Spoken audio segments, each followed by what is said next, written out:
رضی اللہ عنہ کے واقعات سنا کر تنبیہ اور نصیحت فرمایا کرتی تھی۔ ان کے ایک بھانجی نے مجھے بتایا کہ ایک موقع پر ان سے دونوں کزن تھیں، غیر ارادی طور پر ایک ایسی غلطی ہوئی جس غلطی میں لطیفہ بھی تھا، اور بے چین تھی کہ کسی بڑے کو بھی اس میں شامل کیا جائے، لیکن جس طرف نظر دوڑاتے تھے یہی نظر آتا تھا کہ ڈانٹ پڑے گی۔ تو آخر ان کے پاس آئیں دونوں، انہوں نے بڑے تحمل سے ان کی بات سنی، لطیفہ بھی تھا، ہنسی بھی آئی، اور پھر ان کو پیار سے ڈانٹا بھی اور بتایا کہ اس ایسے موقع پر اسلامی تعلیم اس طرح کی ہے۔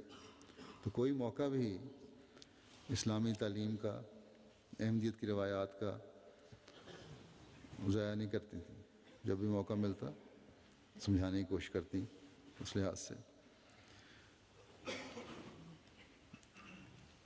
اور ان کی یہ ساری باتیں اسی کے گرد گھومتی ہیں۔ ساتھ ہی یہ بھی سمجھاتی ہیں خاندان کی بچیوں کو کہ تمہارا اپنا ایک وقار ہے، اس کے اندر رہنا چاہیے تم لوگوں کو۔ میں جب بھی ان کے گھر گیا ہوں پہلے خوب خاطر مدارات ہمیشہ کی، جس طرح کو بڑوں کی جاتی ہے، اور جب خلافت کے بعد تو ان کا تعلق اور پیار اور محبت کا اور بھی بڑھ گیا، اطاعت اور احترام بھی اس میں شامل ہو گیا۔ باقاعدہ دعا کے لیے خط بھی لکھتی تھیں، پیغام بھی بھجواتی تھیں، اظہار غیر معمولی تھا خلافت کے ساتھ۔ یہاں 2 مرتبہ جلسے پہ آئی ہیں، انتہائی ادب اور احترام اور خلافت کا پاس ایک انتہا درجے میں جو کسی بھی احمدی میں ہونا چاہیے وہ ان میں اس سے بڑھ کر تھا، اس حد تک کہ بعض ان کے سلوک سے شرمندگی ہوتی تھی۔ جب بھی آتی تھیں یہی فرمایا کہ ہر سال آنے کو دل چاہتا ہے، لیکن عمر کی وجہ سے سوچتی ہوں، پھر بعض دفعہ پروگرام بنا کے پھر نہیں عمل درآمد ہوتا تھا۔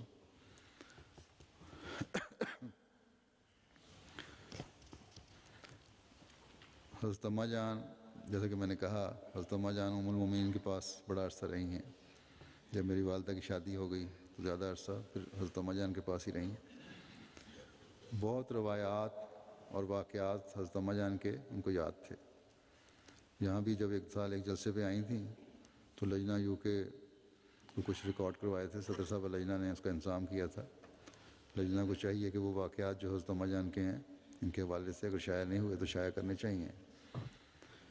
حضرت خلیفۃ مسیح ثانی نے ایک مرتبہ اپنی 2 بیویوں کو حضرت اماں جان کے ہاں رات کی ڈیوٹی لگائی کہ جایا کریں باری باری، جب زیادہ ان کی طبیعت خراب ہوئی تو حضرت اماں جان نے فرمایا کہ میرے لیے تو یہ بچی ٹھیک ہے، اسی کی عادت ہو گئی، مجھے کسی اور کو میرے پاس بھیجنے کی ضرورت نہیں۔ حضرت اماں جان بھی آپ سے بہت محبت اور پیار کا سلوک کرتی تھیں۔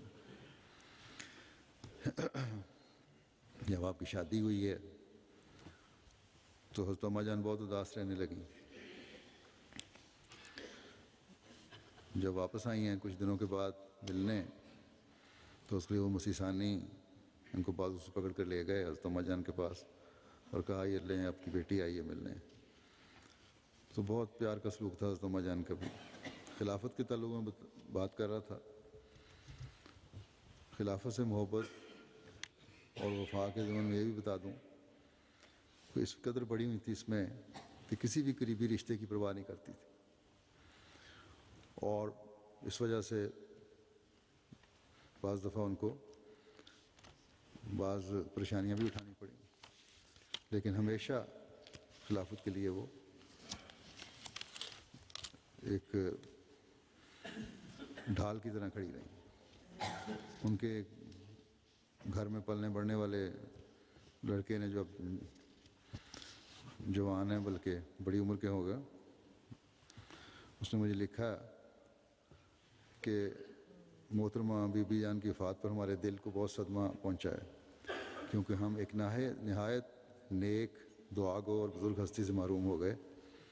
پھر آگے لکھتے ہیں کہ بی بی جی انتہائی نیک، دعا گو، غریبوں اور مستحق لوگوں کی مدد کرنے والی خدا ترس انسان عورت تھیں۔ ہمیشہ سے ہمیں خلافت سے چمٹے رہنے کی تلقین کیا کرتی تھیں اور خلیفہ وقت کے احکامات کی تکمیل کے لیے